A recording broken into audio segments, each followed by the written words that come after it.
You're listening to Priceless Beauties Podcast. Hey beautiful, Pamela Price here, makeup and spray tan artist, educator and owner of Priceless Beauty Studio, an international award-winning beauty business. But more importantly, I will be your host and cheerleader on this journey of self-love, self-awareness, and growth.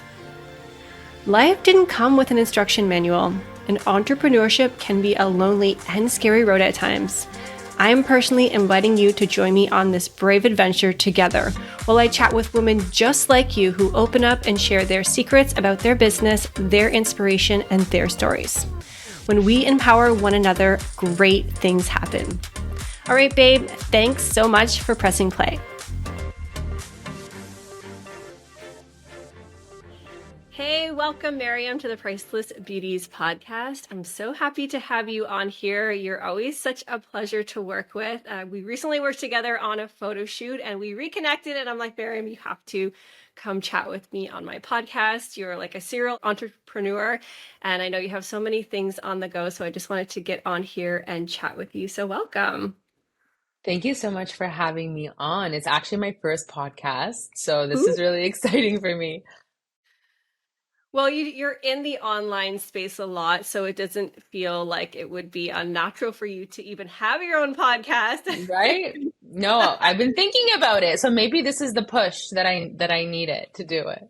Totally. Yes. Awesome. Well, thanks for joining. Do you want to just give like a little intro about who you are and maybe some of the things that you're up to for anybody who's listening? Yeah, sounds good. My name is Maryam. I am a mom to three kids. I am also a restaurant owner here in Durham Region. We own a seafood restaurant, the first seafood cafe in Canada, I would say. I also am the executive director for Open. It is a creative arts incubator in Durham Region as well, the first creative arts incubator in Durham Region. So I'm always really excited into putting things together for Durham Region and in Durham Region. I live here. I grew up here.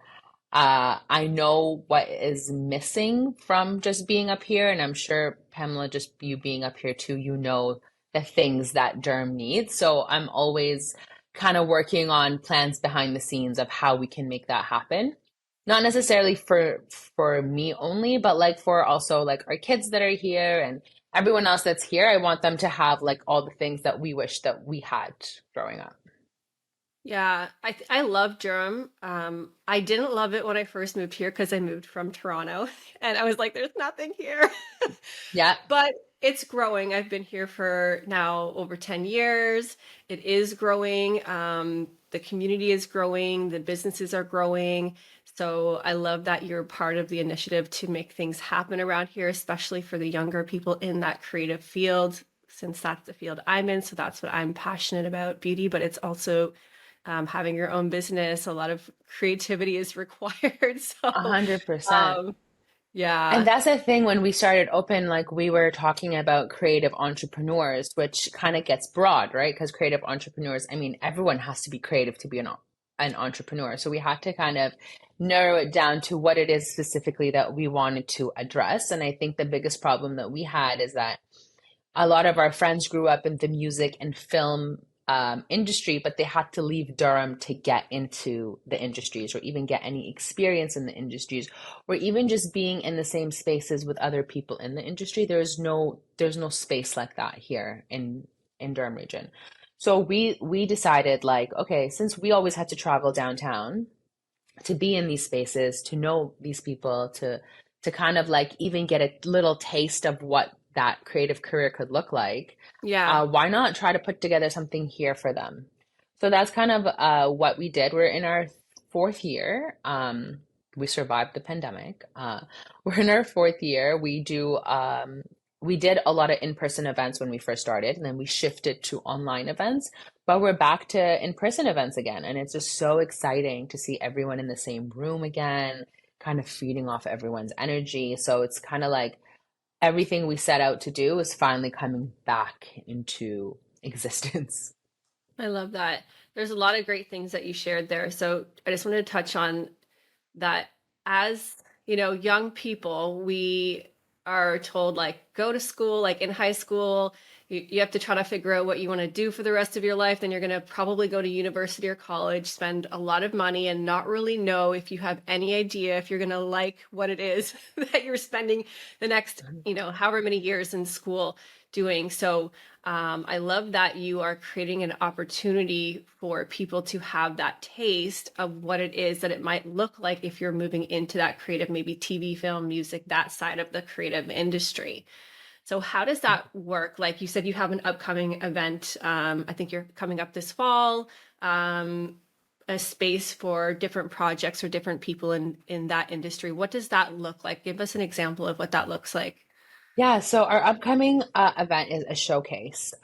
We figured, over the past 3 years, we've been doing a lot of photography workshops, a lot of film, like short film production workshops. We brought in everything from producers to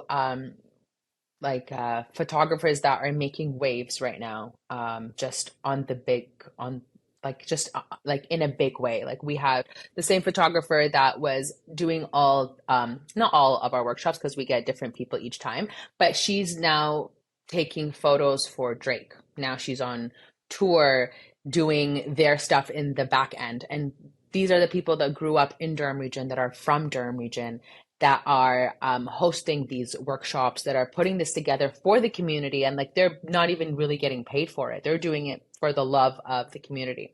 So we've done that for 4 years. So there's been a lot of work that has been generated through these workshops. So we wanted to host a showcase where people can now, all the stuff that they've done and they've learned by coming to our programs, they've now are going to put it in a showcase. So during that showcase, we'll also have panel discussions, and we'll bring in a lot of our board that is also from Durham Region. So it was really important for us in Durham Region because you would be shocked to know how much talent live out here. And I Mm-hmm. mean, like, these people are making millions of dollars in the States doing what they love in creative industries, but they have to do it outside of their own homes, right? They have to like travel to go do it. So for us, we're like, okay, so they all live here. They're all here all the time. Why not get them to come out and help youth get into these spaces? Which was honestly amazing because they've come out and they've showed so much support that we're able to now host a showcase with them in it to show all the work that people have worked hard on over the past couple of years. That's a really great initiative. I love that so much. So if you want to, we'll put it in the show notes for anybody who's interested to get to know more about this specific showcase and Yeah. any other upcoming events or opportunities within that. It is a nonprofit as well, right? The Yes, it organization. is. Yes. Okay, cool. So I'll make sure that we put all of that stuff in there so you guys can find out more. If you wanted to contact Maryam about that, feel free to go ahead. But I want to backtrack a little bit here because I know Mm. we were chatting at the last photo shoot we were working on together. You had mentioned that this whole thing kind of started like way back from blogging about food. So Yeah. give me the path, like Yeah. take me back on that journey where you started with the food blogging and then kind of how it has molded into a couple different like offshoots into entrepreneurship for Yeah. your community as well as the restaurant industry also. Yeah. Honestly, I started by doing events. So I was doing conferences and business events and just events in general for about 15 years. And it was a great space to be in. But as we know, like things happened over the past couple of years where events kind of died out. So for me, it was like I was so I was so caught up in like being outside of the house for so long that when it came time to be like inside the house, I actually realized like I didn't know how to make any of my mom's food. Like I didn't know how to do anything. And my mom would call me like, "Oh, what'd you make for dinner today?" I'm like, "Pasta." She's like, "The hell, pasta?" Like, where's the traditional food? Where's the mlokhia? Where's the bamia? Like, where's the food? And I'm like, I don't know how to make any of that stuff. And she was like, your kids are gonna like they're gonna lose out on the heritage or not gonna know any of your culture's food, and like how could you do this? And I'm like, okay, we have you down the street. It takes 3 minutes to get to your house. We'll just come to your house and eat. And she's like, that's your problem. So that's why you don't know how to make anything. So I ended up starting to record my mom's cooking. Um, because I realized like she's not going to be around forever, right? And like we are in a place where my aunts and uncles and grandparents and everyone they don't live here. So it's just like kind of like me and my mom. So at the end, if I don't learn to make my mom's food, my kids are never gonna know what it is, and they're gonna be those like weird kids that go to like your uncle's house. I'm like, ew, what's that? And I'm like, no, we can't have that happen. So I started recording on Instagram and posting it on my stories, and then people literally would message me like other Arab people would message me and be like, "Oh my God, thank you so much. I actually made this dish today, following your stories. Like I actually did this today, following your stories."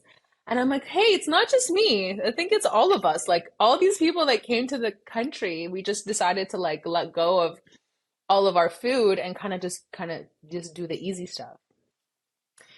And after recording my mom's food, I realized that the food is actually so easy. It doesn't even it's not even that complicated. It takes a couple of ingredients here and there. You put it together, and like my kids loved it, everyone loved it, and it turned out to be like a really big hit on my Instagram.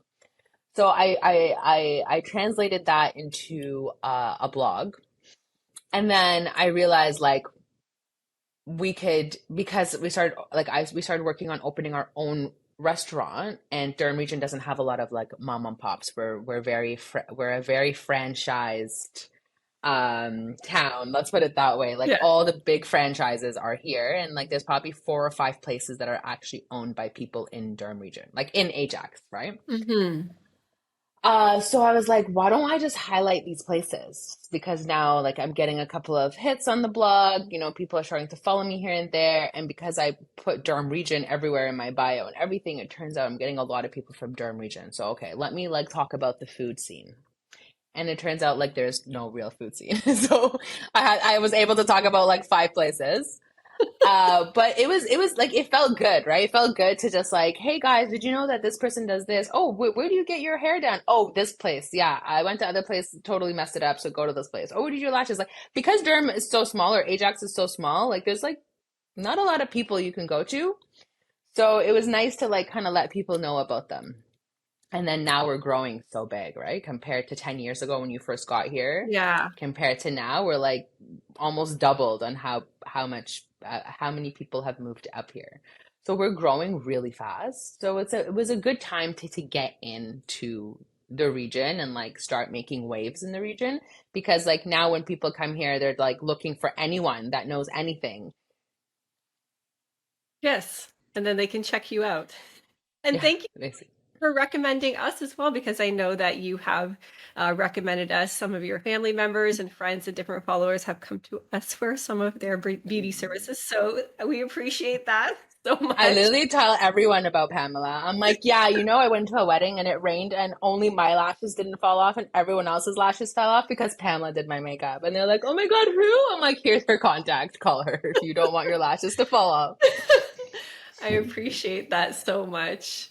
And talk about so my I knew about your restaurant because it's like literally 4 minutes from my house, and we were driving past it, and at one point that plaza I thought was getting torn down because they were doing something with the go station there, and there was nothing in that plaza. And then I seen a few businesses starting to pop up, and then I seen that restaurant, and so my kids and I, my husband were like, oh, we have to check out that restaurant. And then lo and behold, it ended up to be yours. So we went Yeah. and it was delicious. It was really good. My husband wasn't a fan of some of the other seafood boil type restaurants, and he absolutely loved it. So we really enjoyed it. So if anybody's interested to Thank check out the you. seafood in Ajax, delicious.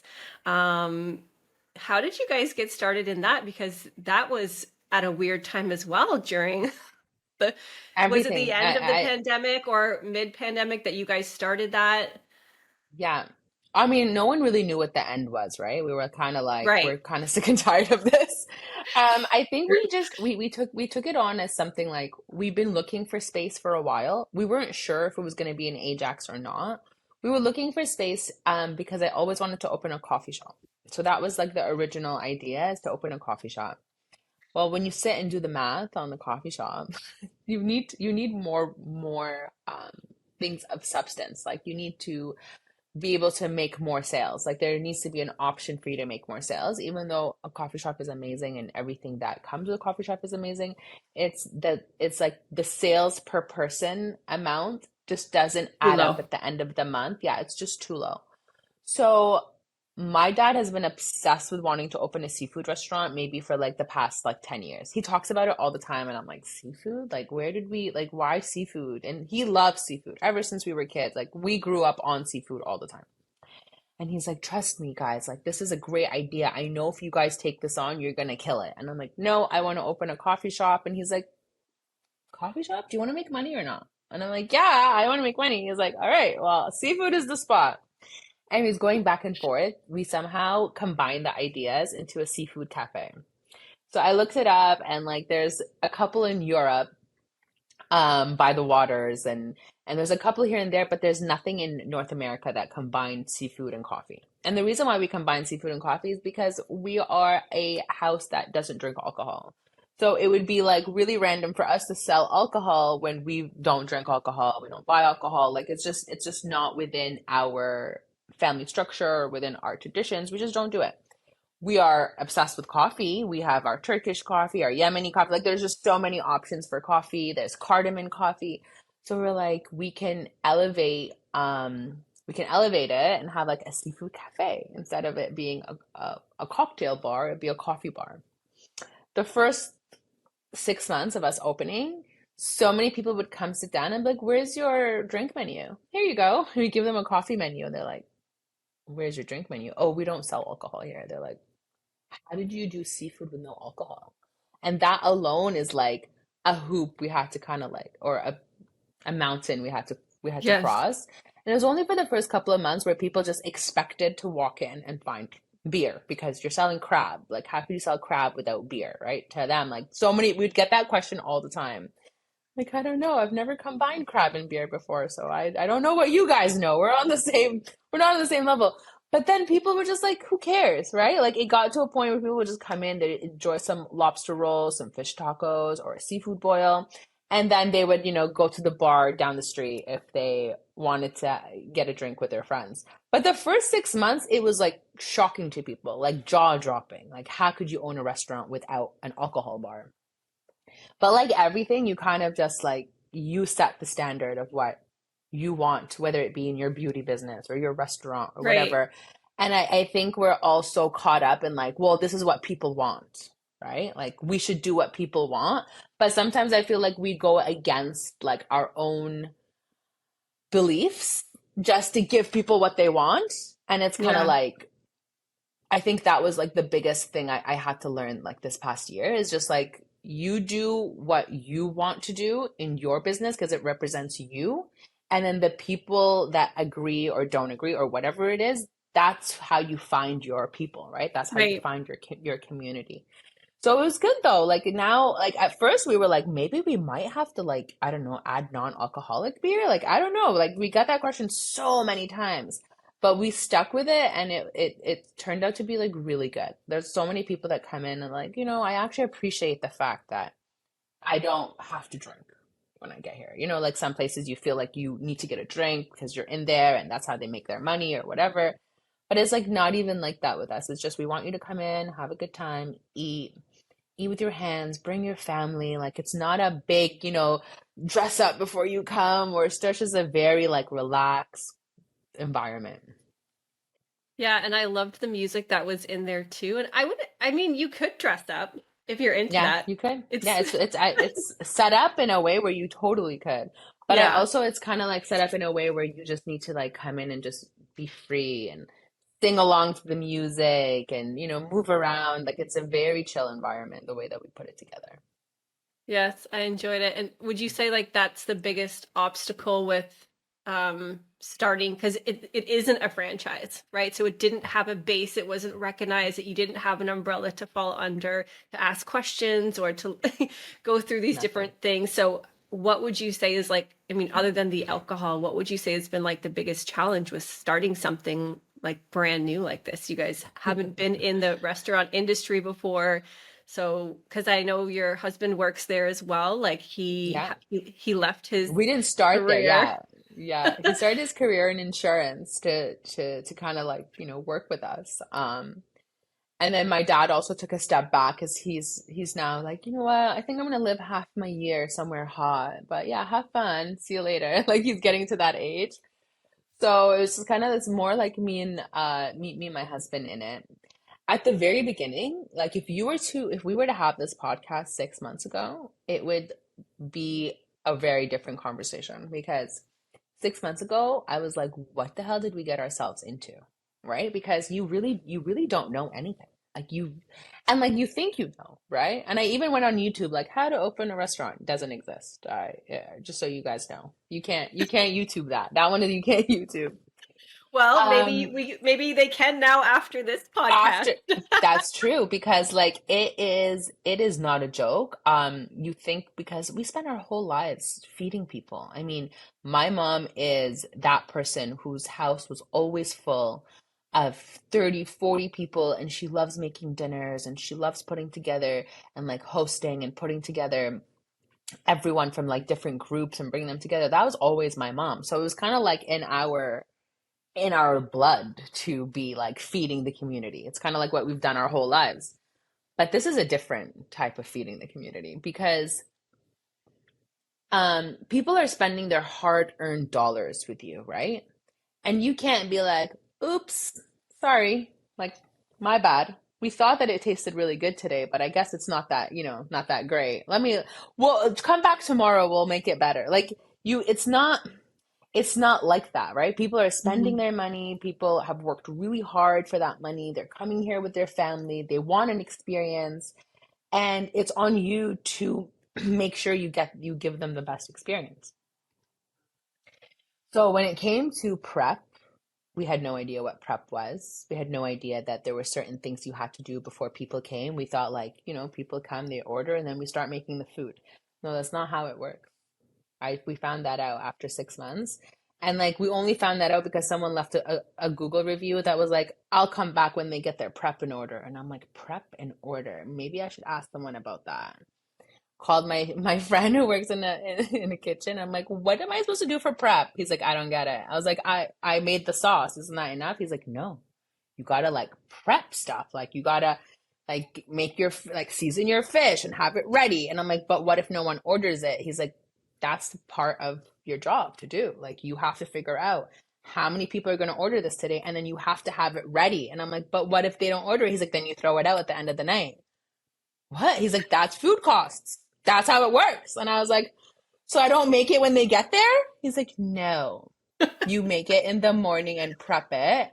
Like not fully make it, but like prep your fish, make sure it's seasoned. Prep your shrimp, make sure it's seasoned. I'm like, got it. Okay, so we'll do prep. And then we started to like figure things out. We started to know like this is how much prep we have to do. This is how much things you have to do.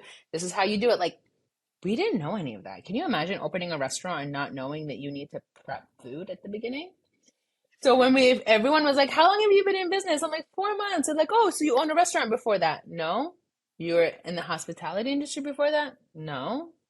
The fuck are you doing? I'm like, opening a restaurant. I don't know. And literally for 6 straight months, every day was like war. It felt like I was going to war every day because we had no idea what we were doing. And people were waiting so long for food. And I didn't understand, like, how do all these restaurants get food out so fast? Like, how does this even work? We finally figured it out. Took us 6 months.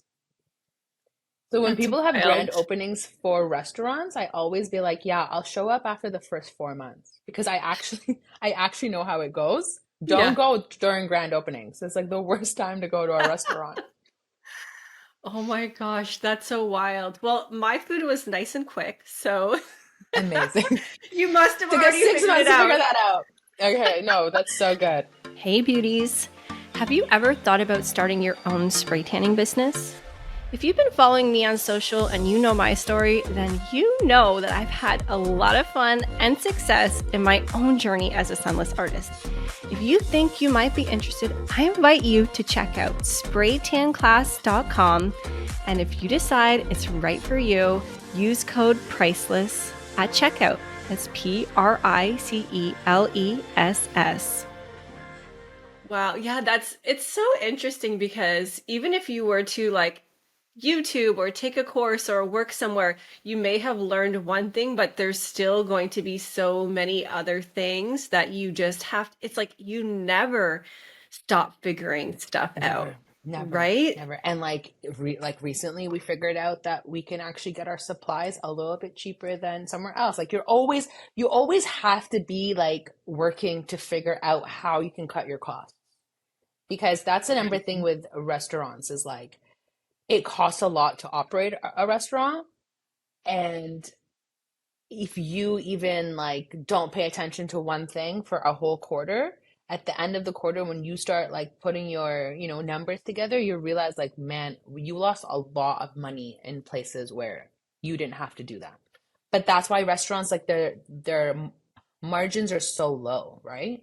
So you Mm-hmm. Mm-hmm. have to always be watching everything that happens, and you can't wait till the end of the year to do your numbers. Like you got to be doing Yeah. those numbers all the time. You got to be on top of it all the time.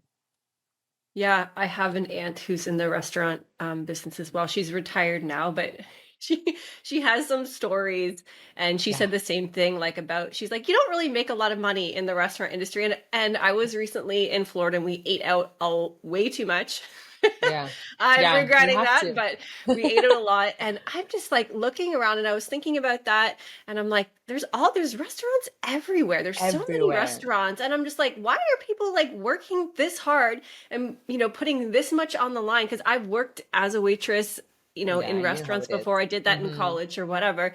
And it's hard. It's a lot of hard It work. is. And that was just me being a server, and like, so I just played a 100%. small role, but like, I know that it's hard and it's stressful and it's tiring and it's a little thankless as well. It's kind of like parenting. Like people expect and they're not, sometimes they can be difficult. Like why? Sometimes. Why are people Yeah. doing it if the profit, I guess you just have to have the heart for it. Like you just have to be passionate about it or right? Because if it's very, very hard and there's barely any profit, why is there so many restaurants? Yeah. No, We no, love it's to real. eat.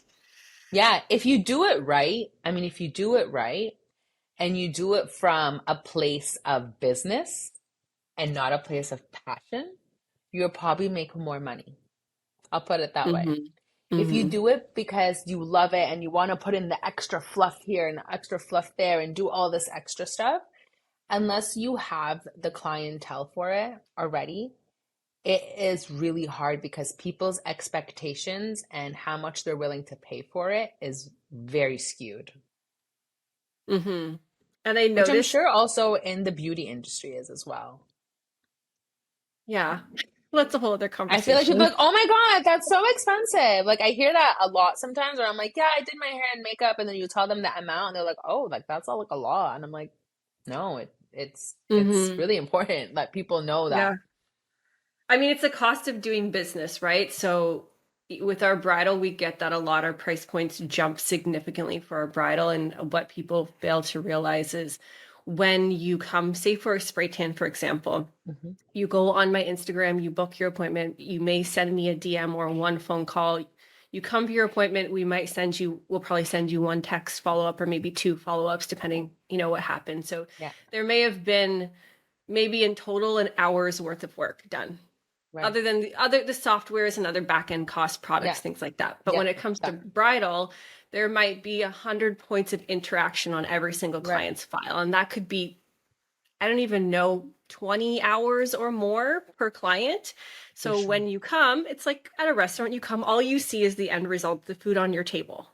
But there's so many things behind the scenes that people don't understand or see. That is the cost of doing business. So yeah, you might think, Hmm. oh, well, this seems expensive for X, Y, or Z, but you're not just paying for, you can't explain that to people, right? So it's tricky, but Yeah. it's very Like people tricky. will order like lobster and be like, oh my God, it's so expensive. I'm like, you ordered the lobster. But like, people also don't know the cost of things if they don't usually eat them, right? If you don't usually eat seafood on a normal day or you don't buy seafood from the grocery store, even just like from a grocery store, you would see that the price point is a lot higher than and like your chicken or your beef, whatever. But then they come to our restaurant and they'll be like, oh, why are these your prices? I'm like, oh, that's Hmm. just the price for the lobster, but you can still get the shrimp for under $20, you know? Like it's also like they also need to set their own expectations, but they won't. Yeah. Well, just to keep touching on this Florida thing, because what I notice out there too, the price points for restaurants are insane. And you High, go right? there and you'll spend $1,000 at dinner, and it's like, that's normal. Like the expectation is like when you go to Miami, you go to South Beach, you go to a restaurant, it would be the same as your restaurant, but not, maybe not even as good. I mean, maybe the seafood could be a little fresher because you're closer to the water, but Yeah. like the overall experience and the quality and the taste of the food is the same. But the Yeah. expectation in that area that they've created this demand and the Yeah. price point, and the businesses are probably making more money. I'm sure their rent is more and things like that. But it's like, okay, at in Durham, we need, like, this is one reason why our price point's a little higher than the average, because I want to be profitable in my business. I love doing beauty services, but I'm not doing this just for fun anymore. Like, I've been 100%. doing this for 16 100%. years. We have to make a living, and we should have the right to earn a decent living.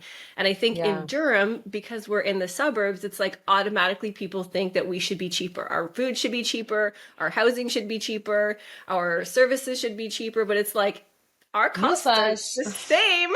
Like, why should Yeah, we make less 100%. money? Right? So I know 100%. we don't want things to be so expensive that people can't afford to do stuff. Like it's an issue. But at the same time, as business owners, we still have to make money, right? So yeah. It's not like we it's not like we don't have a choice. Like we have to, like, right? Like we don't it's not like I mean if I could do this and I could give food to everyone for free, I would totally do it. Like I'm that kind of person.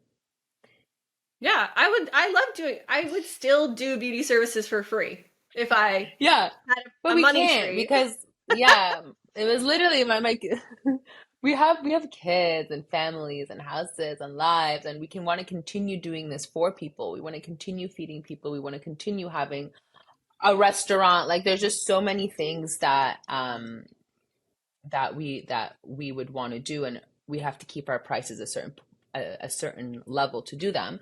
Of course, we do have our meals that are a little bit more like all of our shrimp boils are under $20.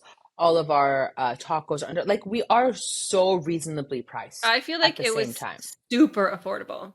That's Yeah, it what I'm was saying though. so I feel reasonably like priced. in Yeah. Durham region, it's like it is a lot cheaper than even if you were to Yeah. head downtown and have the same experience, 100%. you would be shocked at that price. A Like it's hundred so percent, a cheap, hundred right? percent. So You know, I yesterday think, I went downtown last night and I'm starting to notice like even when the guy at the patio at the Four Seasons was saying we've had a really slow summer. Like everyone in general has been just complaining from how much people are not going out there anymore and spending that kind of money because of how bad things are gotten with inflation and how bad like just people in general right now are so uncertain about what they're doing with their lives because everything's like consistently changing that people I think as well have taken a step back in general, like from all these, from like eating out, from like going out all the time, or from doing their hair and makeup as much as that they would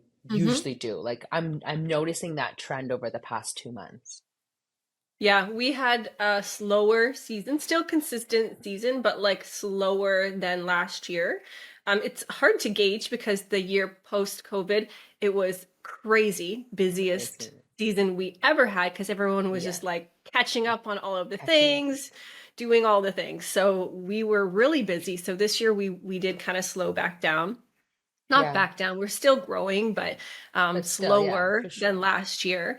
So yeah, we're still trying to figure out like, is this our new normal? Was like, are we doing something That's the wrong, or like what's happening? But yeah, I feel like that's kind of been what I've heard from many different business owners that me it's kind of a too. weird year. Yeah, We're trying to figure out like very what's going on. strange. Yeah, it's Yeah. been very strange. And even just the day on day, like we know our Friday, Saturday are usually like the busiest. we had like a random Tuesday, so busy, like literally didn't even have enough staff that were calling staff in, like random Tuesday. And then on Saturday, there's like nobody. And we're like, wait, what's happening? Like, it's just such a weird time. Like, we don't even understand our staffing anymore. We don't understand anything. It's been like one day we were super busy, one day you're dead, then you're busy, then you're dead. So it's just like understanding all that too. I think people are also at the cottage, people are away. Like there's just so much going on in people's lives right now that no one knows what their new normal is yet. Yeah, we're still figuring that out. Oh my gosh. Okay, I want to just ask if you have any advice for somebody who's thinking to get into the creative industry. They're thinking to open or start their own business. Any like words of advice that you could share for anybody listening that's thinking to maybe take that next step Yeah. towards something that they're interested or passionate about? Honestly, I know everyone says like just work hard silently and do your thing. And then like when you're ready and you're good and you're set, you can let everyone know about your business and like share. And I'm like, no, I'm all about sharing what you want to do with people, getting ideas off people, asking people about like, for instance, like when we were opening a seafood cafe, obviously every single person I talked to thought we were insane. Seafood and coffee together, like, are you guys good? And it wasn't like I was telling people my idea so I could hear what they were going to say and then like get discouraged from it. And I think that is the problem, that people listen to everything everyone else says around them, and everyone else seems to know what is good and what's bad. And it's like no one knows anything, right? If I learned anything the past 2 years, no one knows shit. Okay. And if you're passionate about something and you feel like people will love what it is that you're doing, or that you put it out there and people are like, okay, this is cool, this is good, go to the next step. Like always find your next step. I'm not saying invest every single dollar you have into like your business and then like put all your eggs in all the same basket and run with it, but like always find the next step to making your passion or your dream or whatever it is come to life. Don't always feel like, okay, this is the goal, let me get to the goal. What are the steps to get there? And slowly take those steps, because I think we're so overwhelmed sometimes with like what the end looks like Mhm. that we forget how we're going to get there, or we don't even plan how we're going to get there. We're just so stressed about getting to our end goal and we didn't even take a single step. So I always tell my friends, okay, so what's next? Like, what's the next step? They'd be like, I don't know. Like, so that's the problem, right? We gotta, like, I think that's always really hard. And it's not easy figuring out your next steps. It's so hard. But like, we're all so overwhelmed with the end that we don't ever think about the journey, and we don't ever enjoy that journey because we're just so stressed about getting to the end result. And then one or two things happen. You get to the end and you get there and you realize, meh, wasn't that, it's not that big a deal, or didn't really feel like how you thought it was going to feel, or, it wasn't really, it's kind of like, meh, you get there and Yeah. it's not really what you thought, or you don't get there and you get defeated and then you don't take any more steps. Yeah. So Yeah. it's like, I love that. Sometimes you take steps forward and you go back. Sometimes you, Sometimes, yeah. so. And sometimes you have to go right and you have to go left, and like you kind of have to go with it. And I really feel like just all of us, like right now in 2023, we're at a point in life where we're like, we want so much. Like we want, I don't know about you guys, but I know for me, like I'm always thinking of like 100 other things that I need to be doing or I should be doing. And then I forget to like enjoy the moment that I'm in. And I always have Hmm. to like take myself back every time I find myself like complaining about something or not liking something. I'm like, okay, but look at where we're at, right? Like Hmm. I do that to myself because I feel like we all lose sight of like how far we've gotten or how happy we actually are with what we have, because we're so busy striving for the next thing. And I think we also put a lot of pressure on ourselves to like answer every email, talk to every person, respond. Oh, I think someone messaged me and I didn't message them back, or I did this. And like a year ago, I let go of all of that because there was no way that I was going to do it all. There was no way I was going to answer everyone's message, answer everyone's call, show up to every event.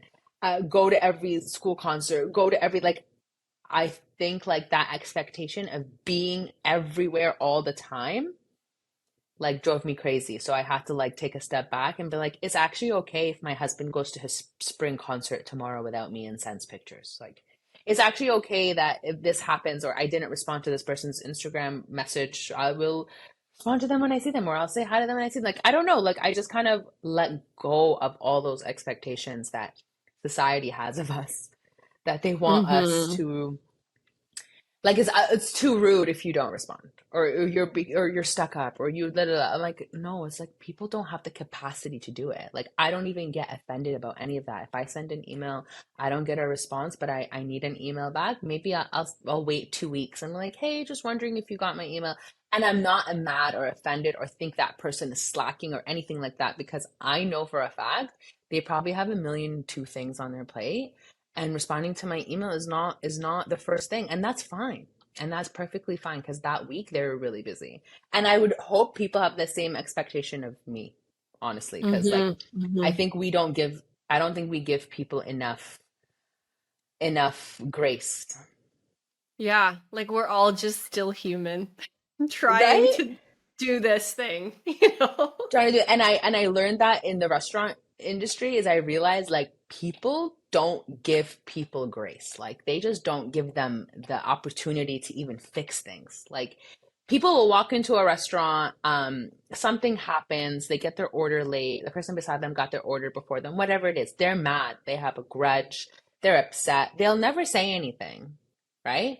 They'll eat their food. Oh, how was everything? Oh, it's fine. It's great. Okay, cool. They'll go and then they'll write your bad review. They'll do whatever. They won't even give you the opportunity to fix things, right?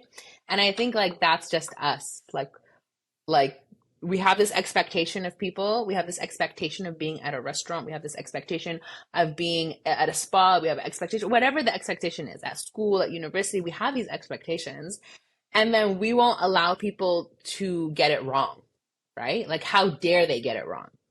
How dare they be human and screw up? And we won't even give them the opportunity to fix it. Because I tell people all the time, I'm like, oh my God, if there's something wrong, please say it out loud. Like, come tell us so we can fix it, not just for you, for Yeah. the next person, right? Mm-hmm. Because, like, if you're upset about something, I'm sure someone else was probably upset about something too. But if we don't know about it, how could we do anything about it? And people are like, oh, well, I don't like to complain. Okay, but you wrote it on Google. Yeah. I It's true because it's like people don't have the nerve to say something in person as opposed Person. to, yeah. And in our instance, it's a little easier for us because we're face to face with people for an Exactly. extended period. So we can kind of break down those walls a little bit and, ask the Right. right questions. But in your instance, the interactions are quite quick.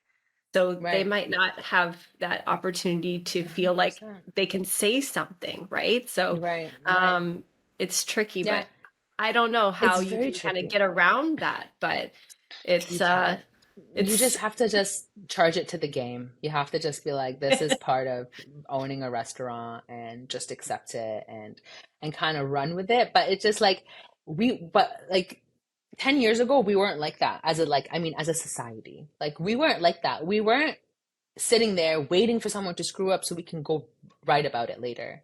I feel like that's what, not everyone, of course, not everyone. Some people are like honestly freaking amazing. They just want to come in, support, do all this stuff. And then you have those like certain people that just are waiting for you to do something wrong in general, like not just in the restaurant business, in just any business. Like they're waiting for the teacher to say something, they're waiting for this person to screw up. Like they're literally waiting for you to say one thing that is not okay in their book so they can like ring you out for it. And I feel like we never had that problem 10 years ago.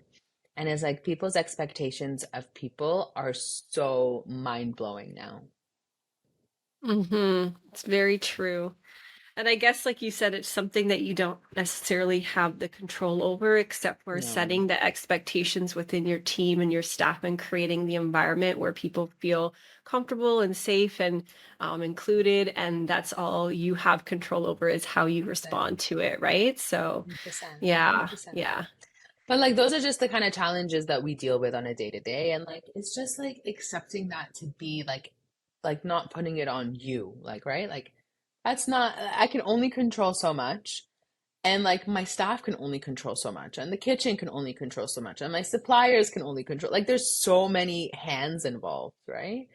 So Hmm. it's just like just talking to people like you would talking to your friends. Like that's how we operate in at CSL. And mind you, a lot of the people that work there are my family. Like my brothers are servers, my dad's in the back, I'm in the front, my husband's there. Like it's a family run business. So when someone doesn't have someone's like, oh my God, how could they do blah blah blah? I'm like, we're literally a family. Like imagine your neighbors, right?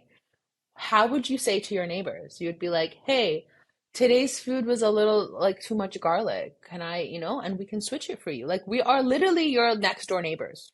You're talking to us like we're Moxies. We're not Moxies. We don't have 17 stores and a general manager and 20,000 servers. We are not that. So it's also people's perception because we're in Durham and everyone is a franchise. There is Hmm. a general manager and a general manager and a different person, but we're like a small little family that opened a restaurant that fits 58 people for some reason. And we now feed like 58 to 60 people a night easily, every hour. So it's very different. It's very different. When you leave this place, what are you doing for yourself to reset, fill your cup, put yourself, because that's a lot. It's a lot, right? So you're handling a lot of different energies, a lot of different Yeah, personalities, a lot of yeah. new and unknown challenges as you continue to Hmm. grow as a Yeah, business. And, even having, I don't know what your family dynamic is, but I know sometimes having business with family can have its own set of challenges, right? Because it's you guys worse. have you guys have history and They can sometimes reach me at any time.